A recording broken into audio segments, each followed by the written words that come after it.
Halo semuanya, perkenalkan nama saya Sandra Tiranti. Saya dari kelas 12-13. Di sini saya akan membawakan teks kewirausahaan berjudul Bisnis Kos-kosan. Apa sih bisnis kos-kosan itu? Bisnis kos-kosan adalah bisnis yang bergerak di bidang penyediaan jasa tempat tinggal dan dibayar dengan metode periode tertentu.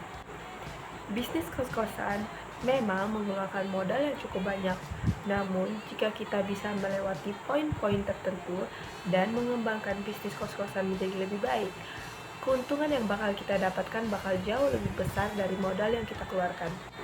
Namun, sebelum membangun bisnis kos-kosan, ada 4 hal yang perlu kita ketahui sebelum membangun bisnis, yaitu yang pertama adalah kelebihan suatu bisnis, kekurangan suatu bisnis, peluang dari suatu bisnis, dan tantangan yang akan bisnis ini dapatkan jika dijalani. Kita akan masuk ke dalam poin yang pertama, yaitu kelebihan dari bisnis kos-kosan. Mengapa sih membangun bisnis kos-kosan jauh lebih menguntungkan daripada bisnis-bisnis yang lain? Karena yang pertama adalah bisnis kos-kosan memiliki potensi keuntungan yang jauh lebih besar daripada bisnis lain. Lalu yang kedua, perawatan dari bisnis kos-kosan ini terbilang cukup murah dibanding dengan menyewa apartemen atau sebuah rumah.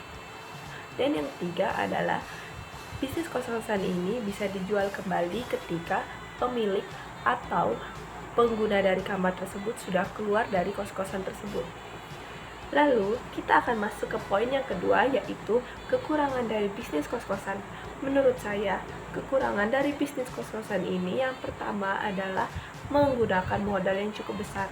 Jadi, jika kalian ingin memulai bisnis kos-kosan, kalian harus mengeluarkan duit lebih banyak untuk menjalani sebuah bisnis kos-kosan. Lalu yang kedua adalah bisnis kos-kosan ini butuh izin dan persetujuan lingkungan untuk mereka bangun dan dijadikan tempat tinggal atau tempat huni dari orang-orang yang berada di lingkungan tersebut. Lalu kita masuk ke poin yang ketiga, yaitu peluang dari bisnis kos-kosan. Peluang dari bisnis kos-kosan ini adalah jika kita memilih target pasar yang benar, lokasi yang tepat, dan fasilitas yang bagus, sudah pasti kos-kosan kita menjadi incaran banyak orang yang ingin tinggal di lingkungan tersebut. Seperti contohnya, mahasiswa yang ingin memulai karirnya di dekat lingkungan kampus dan bisa tinggal di kos-kosan yang berada di lingkungan tersebut.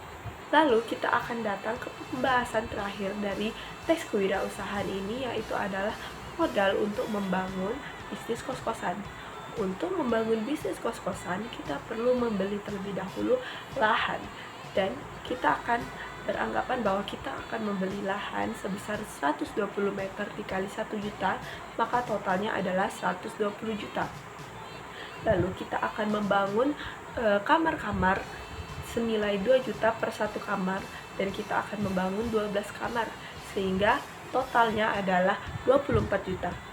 Lalu, untuk mengisi fasilitas dari kamar-kamar tersebut, kita membutuhkan uang kurang lebih sekitar 26 juta. Sehingga jika digabung, kita membutuhkan modal bersih atau kotor sekitar 170 juta. Jadi, apakah ada yang tertarik untuk membangun bisnis kos-kosan?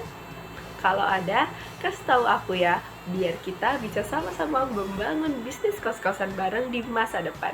Amin. Baik, segitu saja yang bisa saya bahas hari ini. Terima kasih dan sampai jumpa. Dadah!